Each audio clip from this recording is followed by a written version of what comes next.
Alabado sea nuestro Señor Jesucristo. Sea por siempre alabado.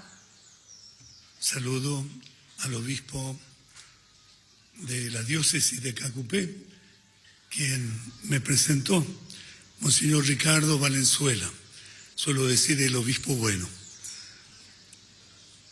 Y a todos los sacerdotes de la arquidiócesis que hoy también quisieran compartir conmigo, con nosotros, esta Eucaristía, a los diáconos y a todos los peregrinos que estamos aquí.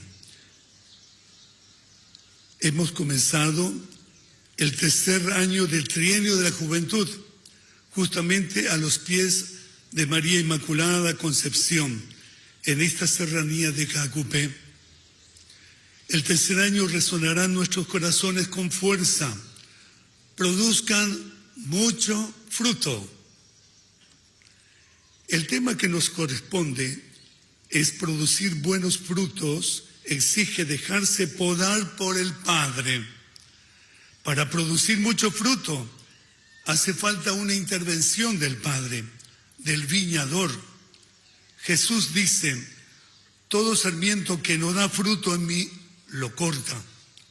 Y todo sarmiento que da fruto, lo limpia para que dé más fruto. Y más adelante, afirmando que dar fruto es permanecer en Él, en Cristo, afirma, sin mí no pueden hacer nada. Al que no permanece en mí, lo tiran y se seca. Se trata entonces de producir frutos y va unido a la dura experiencia de ser podado, limpiado, purificado. Hay una distinción entre el que no da ningún fruto, a quien se lo corta, se lo amontona y se lo tira al fuego. Y al que da fruto, se lo limpia, se lo poda para dar más fruto. ¿Cuál es el fruto que Jesús espera de cada uno de nosotros, sus ramas, siendo Él la vid en la que estamos insertos? La respuesta es siempre la misma. Como yo les he amado, ámense ustedes los unos a los otros. El amor es el fruto esperado del discípulo de Jesús. Basta mirar y admirar el amor de Jesús por nosotros, por cada uno de nosotros. Su sangre nos purifica de nuestros pecados. El sacrificio de la cruz es el libro de la sabiduría para comprender el amor de Cristo. Él fue probado y expuesto al sufrimiento hasta la cruz y la muerte en cruz. Los sacramentos de la iniciación a la vida cristiana tienen esta finalidad: educarnos en el misterio pascual. Lo afirma San Pablo en relación al bautismo. ¿No saben que todos nosotros, al ser bautizados en Cristo Jesús, hemos sido sumergidos en su muerte? Por este bautismo, en su muerte fuimos sepultados con Cristo. Y así como Cristo fue resucitado de entre los muertos por la gloria del Padre, así nosotros empezamos una vida nueva. La confirmación y la Eucaristía introducen al discípulo a compartir el misterio pascual, su muerte y su resurrección. En el encuentro con Cristo se realiza la conversión, es decir, se comienza una mentalidad diferente del mundo. Se aprende a amar, a servir, se inicia una escuela, la del discipulado, siguiendo al Maestro en su modo de vivir, de amar, de rezar, de sufrir, de morir y de resucitar. Así es el bautismo a lo largo de toda nuestra vida. Para asegurar este proceso de crecimiento espiritual, Jesús mismo llamó a sus discípulos para vivir en comunidad, que es fraternidad, cercanía los unos a los otros, para que nadie pase necesidad, como hicieron las primeras comunidades cristianas. Y todo lo vivido y experimentado de la misericordia de Dios y de su amor al prójimo es una continua llamada a la misión, a llevar a otros la palabra de Dios, la vida litúrgica y eucarística y la vivencia de la comunidad de hermanos. Jesús será siempre el signo de contradicción y que dividirá la familia y la sociedad. Para nosotros Jesús, de alguna manera, siempre declara su divinidad cuando pide que se lo prefiera a Él antes que aquellos que más se ama. Pero ese sacrificio no es para nosotros una pérdida, sino muy al contrario, una verdadera ganancia, porque nos liberamos y conquistamos nuestra propia persona. Producir buenos frutos exige dejarse podar por el Padre. Jóvenes, para fructificar en Cristo, aceptemos la poda amorosa del Padre. El vivir en Cristo, identificarnos con Él, implica una participación en su pasión redentora, como lo expresa San Juan, refiriéndose al misterio pascual, a la pasión y muerte de Jesús, pero también a su glorificación. Afirma, si el grano de trigo no cae en tierra y no muere, queda solo, pero si muere, dará mucho fruto. El que ama su vida, la destruye. El que desprecia su vida en este mundo, la conserva para la vida eterna. Sabemos que esto no es nada fácil, ni grato a nuestro gusto natural. Les costó a los apóstoles aceptar el discurso de Jesús sobre la cruz, pero Él fue muy claro: si alguno quiere venir detrás de mí, que se niegue a sí mismo, tome su cruz y me siga. Y nos indicó el sentido verdadero del sufrimiento, que si implica una privación, es ante todo un medio de realización para más vida, para amar mejor. Es la poda con que el Padre Labrador hace más fecunda su viña. Ya el libro de los Proverbios nos pedía no rechazar la corrección con que Dios como Padre educa a sus hijos. Y la carta a los Hebreos los expone con mayor detalle. Dios permite el sufrimiento en nuestra vida porque nos trata como a sus hijos. Pero la mayor motivación la tenemos en el ejemplo de Cristo, que aceptó amorosamente el plan del Padre que implicaba el anonadamiento y el sufrimiento de la cruz. Fijaos los ojos en el que inició y completa nuestra fe, Jesús, quien en lugar del gozo inmediato soportó la cruz, despreciando la ignominia. Texto de la carta a los Hebreos. En la cruz vemos la gran demostración de su amor al Padre y a los hombres. Por eso los santos han sido grandes amigos de la cruz y en ella se han sentido especialmente identificados con Él. Así canta Juan de la Cruz tras su tremenda noche oscura.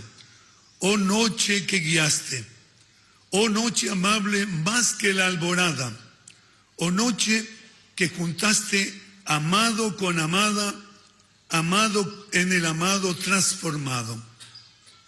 La cruz nos asocia a la obra redentora del Salvador. Pablo dice, me alegro de mis sufrimientos por vosotros, así completo en mi carne lo que falta a los padecimientos de Cristo en favor de su cuerpo que es la Iglesia. El secreto de la vida está en la Pascua, es decir, el paso de la muerte a la vida. La historia de los discípulos misioneros de Jesús congregados en la comunidad cristiana, que es la Iglesia, experimenta en su historia una continua Pascua. Debe morir, debe dejarse purificar, transformar para cumplir más plenamente su misión. identificándose siempre con su maestro. Algo de nuestra historia de la Iglesia. El Concilio Vaticano II, que terminó hace 53 años, ha sido una gran purificación de la Iglesia. Por medio del Espíritu Santo, los padres conciliares la renovaron en su liturgia. Se ha difundido el uso de la Sagrada Escritura en las propias lenguas. La vida interna de la Iglesia se la transformó, se la consideró sacramento universal de salvación y pueblo de Dios en camino a su plenitud al fin de los tiempos. Pero también la Iglesia comprendió que debe relacionarse con el mundo contemporáneo, asumiendo sus gozos y esperanzas, sus riquezas y angustias. Ha sabido leer la situación del hombre en el mundo contemporáneo, destacando la dignidad de la persona humana, la fraternidad en la comunidad y la actividad humana en el mundo. Sintió la necesidad de mejorar la pastoral de varios problemas urgentes, como la dignidad del matrimonio y la familia, el sano fomento del progreso cultural, la vida económica y social, la vida en la comunidad política, la promoción de la paz y el fomento de la comunidad de los pueblos. En una palabra, la Iglesia se ha dejado purificar por el Espíritu de Cristo, de su Evangelio, para dar mejores y más abundantes frutos. Ciertamente este proceso fue doloroso y difícil en la historia de nuestra Iglesia, pero asumiendo el misterio pascual en la misma vida de la Iglesia, ella se ha renovado para ser la esposa fiel de Jesucristo. Los padres conciliares de América Latina también han visto la necesidad de aplicar las orientaciones del concilio para reformar y hacer progresar el Evangelio en momentos históricos de dictaduras militares y de la teoría de la seguridad nacional. La segunda asamblea de los obispos se realizó en Medellín, 1968. Recordamos ahora sus 50 años. Fue para América Latina y el Caribe un grito de esperanza y de renovación pastoral, de actualización de la doctrina del Concilio Vaticano II, para que la Iglesia ofreciera en Jesucristo un camino de liberación de tantas esclavitudes de entonces como las de ahora. Injusticia, desigualdades, marginación de campesinos e indígenas, brecha entre ricos y pobres, educación bancaria y alienada, y varias otras realidades que necesitaron de una verdadera conversión pastoral integral. El paso de una situación de debilidad evangélica y de amenaza a dar mejores frutos de la evangelización. La Iglesia en América Latina, desde entonces, desde Medellín, aprendió el método pastoral: ver, juzgar y actuar. El análisis de la realidad a la luz de la palabra de Dios y del magisterio pontificio dio un nuevo impulso de crecimiento y transformación, y las nuevas opciones pastorales dieron mejores frutos, superando formas de pastoral de mera conservación que necesitan ser purificadas y de conversión permanente. Así fueron la Asamblea de Obispos en Medellín, Colombia, 1968, como dije, Puebla, México, 1979, luego en Santo Domingo, 1992, y finalmente en 2007 en Aparecida, San Pablo, Brasil. El misterio pascual, interpretado como la necesidad de continua conversión personal, pastoral, institucional, ha llevado a la Iglesia a ser instrumento de salvación para América Latina y el Caribe, y ha dado frutos mejores. Todo este proceso de purificación fue fruto de la escucha de la palabra de Dios con la invocación del Espíritu de Cristo resucitado. La Iglesia se dejó podar de todo aquello que no concuerda con el Evangelio. el tema álgido de Aparecida en relación con la formación de discípulo misionero. Y aquí sus orientaciones. Nos recuerda que el itinerario formativo del cristiano, en la tradición más antigua de la Iglesia, tuvo siempre un carácter de experiencia, en el cual era determinante el encuentro vivo y persuasivo con Cristo, anunciado por auténticos testigos. Se trata de una experiencia que introduce en una profunda y feliz celebración de los sacramentos con toda la riqueza de sus signos. De ese modo, la vida se va transformando progresivamente por los santos misterios que se celebran, capacitando al creyente para transformar el mundo. Esto es lo que se llama catequesis mistagógica, que completa lo que Aparecida llamará la catequesis catecumenal. El documento de Aparecida renueva a la Iglesia, la purifica en su evangelización y catequesis y relanza la iniciación a la vida cristiana mediante un aprendizaje gradual en el conocimiento, amor y seguimiento de Jesucristo. Así forja la identidad cristiana con las convicciones fundamentales y acompaña la búsqueda de sentido de la vida. Es necesario asumir la dinámica catequética de la iniciación cristiana. Una comunidad que asume la iniciación cristiana renueva su vida comunitaria y despierta su carácter misionero. Esto requiere nuevas actitudes pastorales de parte de los obispos, presbíteros, diáconos, personas consagradas y agentes de pastoral. Los frutos de la iniciación a la vida cristiana son mencionados como rasgos del discípulo, que tenga como centro la persona de Jesucristo, nuestro Salvador y plenitud de nuestra humanidad, fuente de toda madurez humana y cristiana, que tenga espíritu de oración, sea amante de la palabra, practique la confesión frecuente y participe en la Eucaristía, que se inserte cordialmente en la comunidad eclesial y social, sea solidario en el amor y fervoroso misionero. Por eso démonos cuenta de que no podemos seguir con repetir fórmulas que fueron válidas en otro tiempo de la cristiandad para formar al cristiano, con el sacramentalismo, es decir, contentarnos con dar los sacramentos sin la debida preparación a la fe. Sabemos que mucha gente está apresurada para recibir el bautismo, la Eucaristía, la comunión. Necesitamos un cambio de mentalidad que la Iglesia hoy nos está pidiendo. No se puede ser cristiano sin el alimento de la palabra de Dios, sin la participación en la liturgia y en la vida fraterna de la comunidad cristiana. Los múltiples fracasos y rupturas matrimoniales exigen una nueva pastoral de preparación al matrimonio. La ausencia de los cristianos laicos en la vida política exige repensar la formación en la doctrina social de la Iglesia. La escasez de vocaciones consagradas, especialmente femeninas, exige fortalecer la pastoral familiar y vocacional para que sus hijos e hijas descubran el seguimiento de Cristo, pobre, casto y obediente.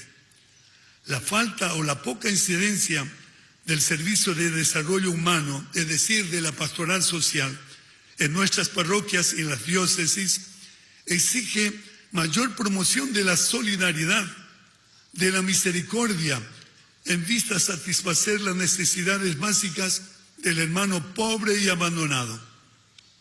En esta tarea debemos trabajar conjuntamente con las autoridades nacionales, gubernamentales y municipales, pues ellos son quienes disponen de los medios económicos, ya que la labor de la Iglesia es subsidiaria en el campo social y económico, pero importantísima por la sinergia y colaboración de la Iglesia con el Estado en vista al logro del bien común y el bienestar de las familias paraguayas. La historia de nuestra nación también comparte la clave del misterio pascual con las dos guerras que hemos tenido.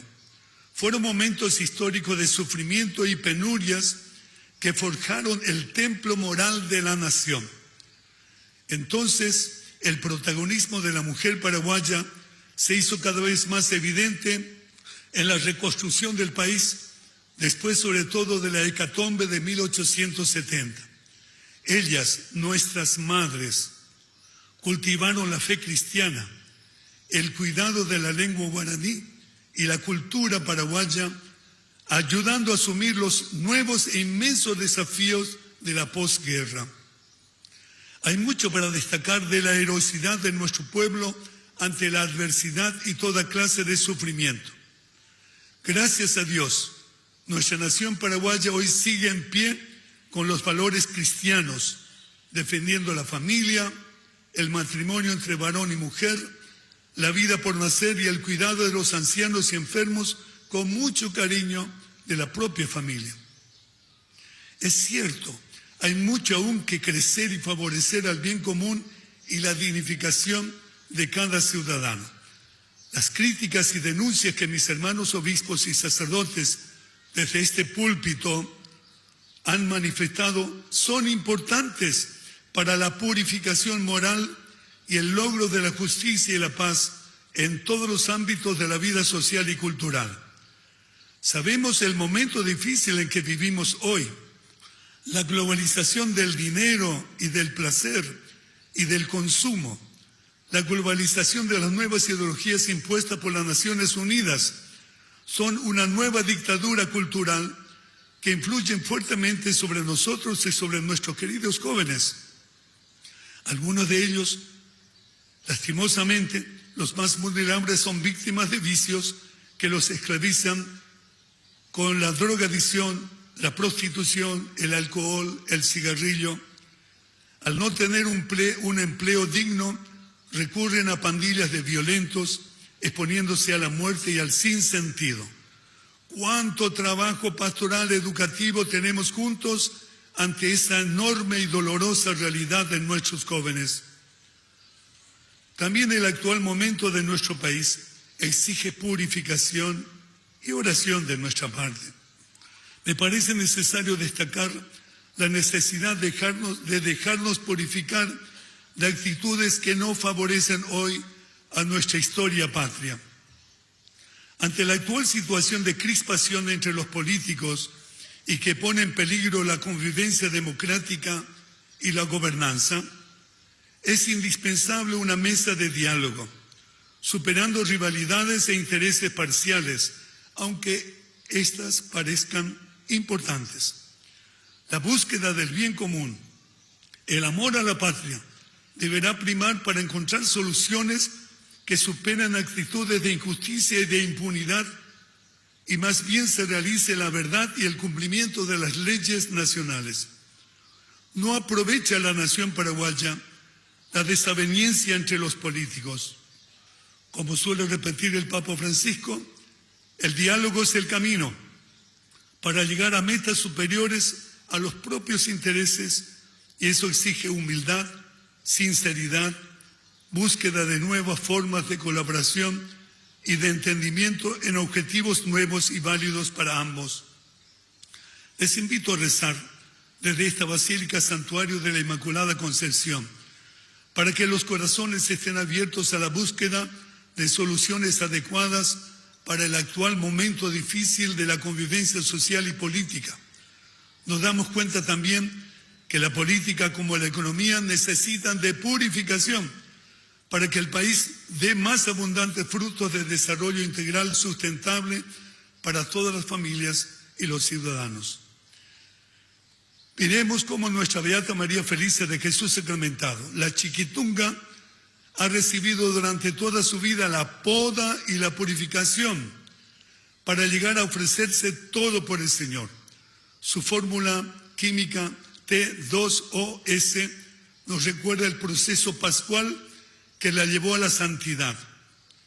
Igualmente recordemos cómo el siervo de Dios, Padre Julio César Duarte Ortellado, se entregó a la causa de la evangelización de los más pobres en la zona entonces marginal de Bicuí, Buyapeí, Quiquio.